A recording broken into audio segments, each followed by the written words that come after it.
ഈ വേടൻ്റെ കാര്യത്തിൽ യഥാർത്ഥത്തിലൊരു എന്താണ് സംഭവിച്ചത്?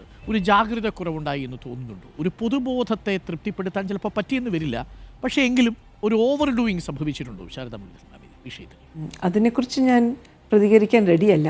എങ്കിലും പറയാം, നമ്മൾ ഇപ്പം ഞാൻ ഇറങ്ങിപ്പോകുന്നത് ഇപ്പം 30-ാം തീയതി ഇന്നലെ അവസാനം നടന്ന CMൻ്റെ മീറ്റിങ്ങിൽ പങ്കെടുത്ത് നമ്മൾ സംസാരിച്ചത് നോ ടു ഡ്രഗ്സ് ക്യാമ്പയിൻ്റെ അതിൻ്റെ ആക്ഷൻ പ്ലാനിനെ കുറിച്ചാണ്. അപ്പോൾ അതിൻ്റെ അകത്തും എടുത്തിരുന്ന ഒരു നിലപാട് അത് വളരെ വ്യക്തമായിട്ട് പറഞ്ഞിട്ടുണ്ടായിരുന്നു.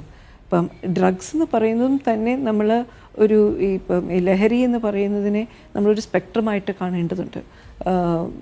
ഡ്രിങ്ക് ആയാലും മയക്കമരുന്നിൻ്റെ ഇപ്പം കഞ്ചാവായാലും MDMA ആയാലും ഇത് ഒരേ തട്ടിലുള്ള ലഹരി പദാർത്ഥങ്ങളല്ല.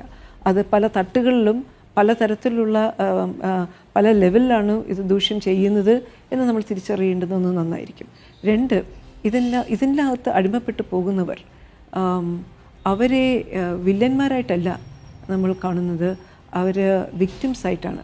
അപ്പോൾ അവരെ കൈചേർത്ത് പിടിക്കുക, സംരക്ഷിക്കുക, റീഹാബിലിറ്റേറ്റ് ചെയ്യുക, ഇതായിരിക്കണം നമ്മുടെ സമീപനം എന്ന് ഇന്നലെ തന്നെ ബഹുമാനപ്പെട്ട മുഖ്യമന്ത്രി വളരെ ശക്തമായിട്ട് പറഞ്ഞു.